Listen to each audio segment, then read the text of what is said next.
BHK flat with 1110 SFT లో ₹1 కోటి మాత్రమే. బాచుపల్లి కెనడి గ్లోబల్ స్కూల్ కి 1 నిమిషం దూరంలో.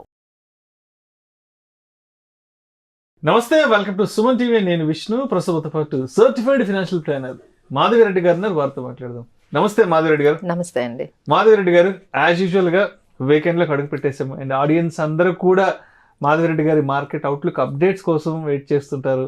సో ఏంటి అసలు ఈ వారం అంతా కూడా మార్కెట్లలో ఏ విధంగా గడిచిందంటారు అండ్ వచ్చే వారం మార్కెట్లు ఏ విధంగా ఉండబోతున్నాయి?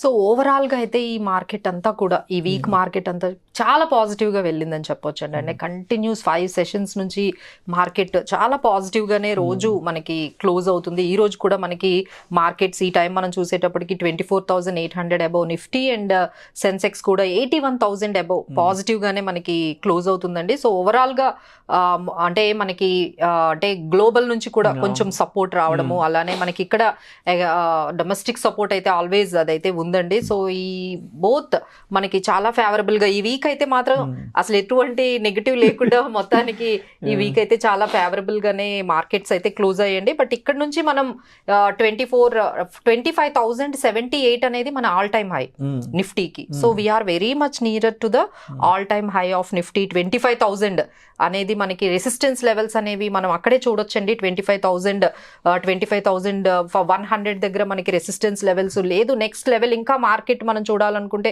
25,500 దగ్గర కూడా వెళ్ళే అవకాశాలు, అక్కడ నుంచి ఏమైనా రెసిస్టెన్స్ వస్తుందేమో అనేది చెక్ చేయాలండి. But there is a support levels 24,450, 24,650 దగ్గర అయితే మంచి సపోర్ట్ లెవెల్స్ అయితే కనిపిస్తున్నాయండి నెక్స్ట్ వీక్ మార్కెట్ లో.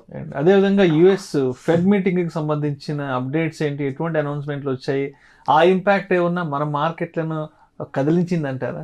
డెఫినెట్లీ అండి. ఇప్పుడు అంతా కూడా గ్లోబల్ ఇంపాక్ట్ అయితే మన మీద ఎక్కువగా ఉందండి. ఎందుకంటే ఇక్కడ మనకి ఏం పెద్ద నెగిటివ్ ఇంపాక్ట్ కానీ అనేది పెద్ద న్యూస్ మన డొమెస్టిక్ గా అయితే ఏం న్యూస్ లేదు. Right now everything is going well, so smooth గా వెళ్తుంది. సో మన మార్కెట్స్ ఏదైనా ఇంపాక్ట్ చేసేది ఏదైనా ఉందంటే అది యుఎస్ మార్కెట్ నుంచి వచ్చే అప్డేట్స్ ఏనండి. ఎస్పెషల్లీ ఫెడ్ అయితే మాత్రం ఒక వీక్ ఏమో పాజిటివ్ గా చెప్తున్నారు, ఒక వీక్ ఏమో ఇప్పుడైతే ఎస్పెషల్లీ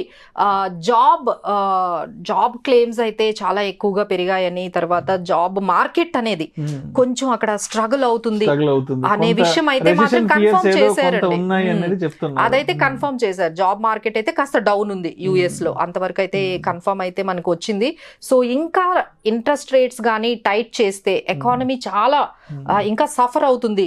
ఇంకా ఫర్దర్ అయితే అంటే 2020లో చేశారండి ఫస్ట్ రేట్ కట్. అంటే 2020 నుంచి ఇప్పటి వరకు ఒక్క రేట్ కట్ కూడా యుఎస్ లో లేదు. So it is and inflation కూడా ఇప్పుడు డౌన్ లో ఉంది కాబట్టి సో సెప్టెంబర్ లో ఫెడ్ అయితే డెఫినెట్లీ 25 బేసిస్ పాయింట్స్ ఇంకా ఎక్కువ 50 బేసిస్ పాయింట్స్ అంటే ఇట్ విల్ కీప్ స్టార్టింగ్ అక్కడ నుంచి స్టేజ్ వైజ్ గా ముందు 25 బేసిస్ పాయింట్స్, తర్వాత 50 బేసిస్ పాయింట్స్, ఈ విధంగా తగ్గించాల్సిన అవసరం అయితే చాలా ఉంది. ఎకానమీకి చాలా అది హర్ట్ అవుతుంది. ఈ జాబ్ మార్కెట్ డౌన్ అవ్వడం అనేది చాలా క్లియర్ గా అయితే యుఎస్ లో కనిపిస్తుందండి. అండ్ ఒకవైపు యుఎస్ అండ్ తర్వాత చైనా ఎకానమీ కూడా స్లో డౌన్ కనిపిస్తుంది. మనం ఎలా చెప్తున్నాం అంటే మన ఆయిల్ ఎస్పెషల్లీ ఈ క్రూడ్ ఆయిల్ ప్రైస్ ఏదైతే ఉందో ఈ ఎకనామిక్ యాక్టివిటీ యుఎస్ ఎకానమీ కానీ చైనా ఎకానమీ కానీ ఎకానమీస్ అనేవి స్లో డౌన్ అవుతున్నాయి అనే ఆ న్యూస్ ఎప్పుడైతే వచ్చిందో మనకి $76 పర్ బ్యారెల్ కన్నా తక్కువకి వెళ్ళిపోయిందంటే $82 పర్ బ్యారెల్ ఉండే క్రూడ్ ఆయిల్ ఇప్పుడు ఆల్మోస్ట్ $77 పర్ బ్యారెల్ ఇప్పుడు 76 కూడా వెళ్ళిపోయిందంటే అది కూడా ఒక ఇండికేటర్. అంత ఎకానమీస్ కొంచెం స్లో అవుతున్నాయి అనేది ఒక ఇండికేటర్ అనేది మనకు కనిపిస్తుంది. So these are all the things we are very much need to observe the global, especially US లో ఏం జరుగుతుందో అనే ఇంపాక్ట్, చైనాలో ఏం జరుగుతుందనే ఇంపాక్ట్ అయితే మన ఇండియన్ మార్కెట్స్ మీద ఉండబోతుందండి. సో దాన్ని అబ్జర్వ్ చేసుకుంటే సరిపోతుంది. అండ్ అదేవిధంగా అంటే ఇప్పుడు మార్కెట్ ఎక్కడ రెసిస్టెన్స్ లెవెల్స్ అండి ఎక్కడ తీసుకునే అవకాశం ఉందంటారు? సో రెసిస్టెన్స్ అయితే మనకి ఇప్పుడు ఒక 25,000 లాస్ట్ టైం కూడా మీరు గమనించారు లేదు, 25,000 నుంచి మళ్ళీ మార్కెట్ 24,000 కి వచ్చేసింది. మళ్ళీ ఇప్పుడు మళ్ళీ 25,000 కి చాలా దగ్గరలో ఉన్నాము. So we are expecting there is a huge resistance. ఎందుకంటే వాల్యూషన్స్ అనేవి ఇక్కడ మనం చాలా ఎక్కువగానే మాట్లాడుకోవాలండి. అప్పట్లో ఎవరైనా ఇన్వెస్టర్స్ స్టాక్స్ బై చేస్తే 25 PE అంటేనే భయపడేవాళ్ళు. అవునండి, అది చాలా ఓవర్ వాల్యుయేషన్ అయిపోయింది 25 PE అనేదండి. ఇప్పుడు ఇన్వెస్టర్స్ 100 PE అయినా సరే కొంటున్నారండి. So even though the stocks are having 100 times వాళ్ళ ఎర్నింగ్స్ కన్నా ఎక్కువ పెట్టి కొంటున్నారు. వాళ్ళు ఇచ్చే అది డెఫినేషన్ ఏంటంటే ఫ్యూచర్లో కార్పొరేట్ రిజల్ట్స్ బాగుంటాయి, ఎర్నింగ్స్ బాగుంటాయి, గ్రోత్ బాగుంది అనే దాంతో ఇప్పట్లో ఇంత ఎక్కువగా కొంటున్నారండి. So they need to be very careful about these stock selection and these stocks specific sectors. And అదేవిధంగా మాన్సూన్స్ అంతా దేశవ్యాప్తంగా విస్తారంగా వ్యాపించాయి, విస్తారంగా వర్షాలు కురుస్తున్నాయి దేశవ్యాప్తంగా కూడా. సో అంటే ఈ టైంలో ఏ సెక్టర్స్ కొంత అనుకూలంగా ఉంటాయంటారు? ఎందుకంటే మార్కెట్ కూడా కొంత అనుకూలంగానే ఉంది ఇప్పుడు, చాలా స్మూత్ గా వెళ్తుంది కాబట్టి మార్కెట్.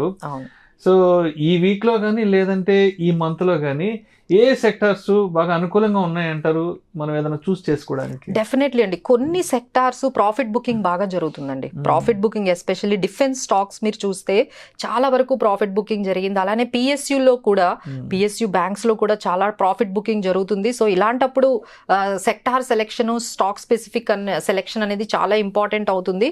సో పాజిటివ్ గా చూసుకుంటే ఫైనాన్షియల్స్ ఉన్నాయండి. ఫైనాన్షియల్స్ లో ఎస్పెషల్లీ ఇన్సూరెన్స్ కంపెనీస్ అండి. అంటే ఇన్సూరెన్స్ కంపెనీస్ ఏవైతే వాళ్ళ నంబర్స్ పోస్ట్ చేశారో సో చాలా ఇంప్రెసివ్ గా ఉన్నాయండి. యూటేక్ హెచ్డిఎఫ్సి లైఫ్ కానీ, SBI life, ICICI, prove, max financials ఇవైతే చాలా పాజిటివ్ గా ముందుకు వెళ్తున్నాయండి. ఎందుకంటే వాళ్ళు చాలా మంచి రిజల్ట్స్ ని పోస్ట్ చేయగలిగారు, వాళ్ళ ప్రీమియమ్స్ కూడా చాలా వరకు ఇంప్రూవ్ అయ్యాయి. సో దీన్ని బట్టి మనం దీన్ని పాజిటివ్ గా చూసి ఈ సెక్టార్ లో ఇన్సూరెన్స్ స్పేస్ లో ఈ కంపెనీస్ ని ఒకసారి మీరు మానిటర్ చేసుకోవచ్చండి. నెక్స్ట్ దీన్ని మనం ఆల్రెడీ చెప్పుకున్నాం, ఈ క్రూడ్ ఆయిల్ అనేది చాలా వరకు తగ్గిపోయింది. అంటే $82 నుంచి మనకి ఇప్పుడు $76 per barrel అయింది. దీనివల్ల మనకి కొన్ని ఆయిల్ కంపెనీస్ కొంచెం పాజిటివ్ గా కనిపిస్తున్నాయండి. లైక్ హెచ్పిసిఎల్ కానీ, బీపీసీఎల్ కానీ, ఇలాంటి కొన్ని ఆయిల్ మార్కెటింగ్ కంపెనీస్ ని కూడా మనం పాజిటివ్ గా ఇలాంటి టైంలో మీరు ఏమైనా సెక్టార్స్ ని పిక్ చేసుకోవాలంటే, సో మనకి ఈ ప్రాఫిట్ బుకింగ్ అయితే డిఫెన్స్ అండ్ పిఎస్యులో జరుగుతుంది. అండ్ పాజిటివ్ గా అయితే మనకి ఫార్మా ఉంది, ఫైనాన్షియల్ సర్వీసెస్ ఉంది, ప్యాకేజింగ్ ఉంది. సో ఇలాంటి సెక్టార్స్ ని చూస్ చేసుకుంటే బాగుంటుంది.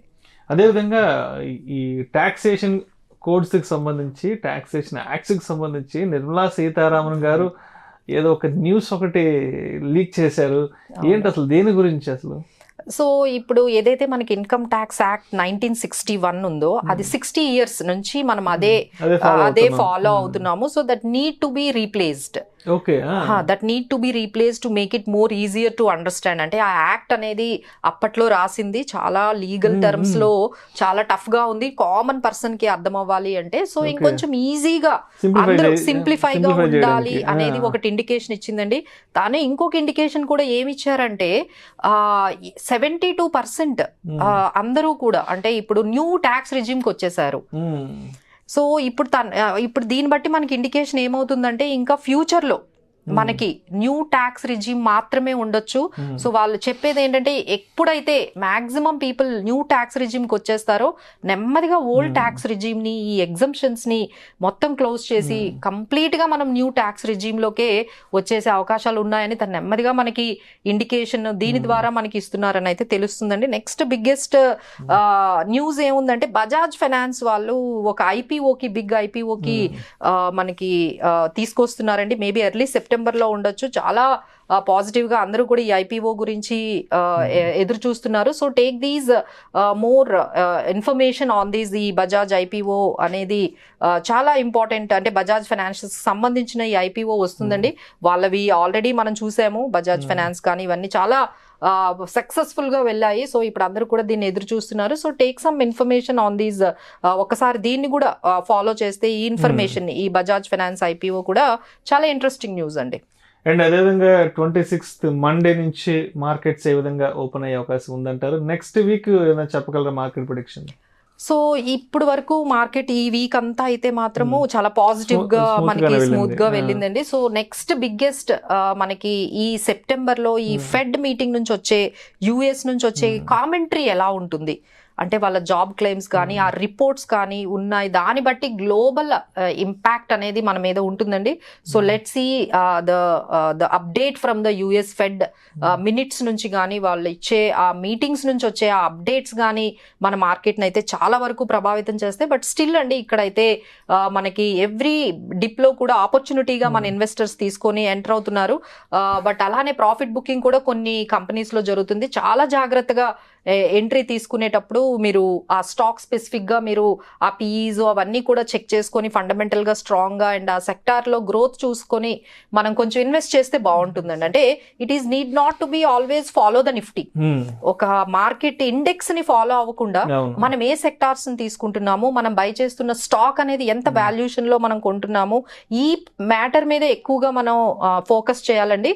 రేదర్ దాన్ ఈ మార్కెట్ ఇండెక్స్ అనేది నిఫ్టీ ఇండెక్స్ అనేది అప్ అండ్ డౌన్ అనేది జరుగుతూనే ఉంటుంది. So focus on stock specific అండి.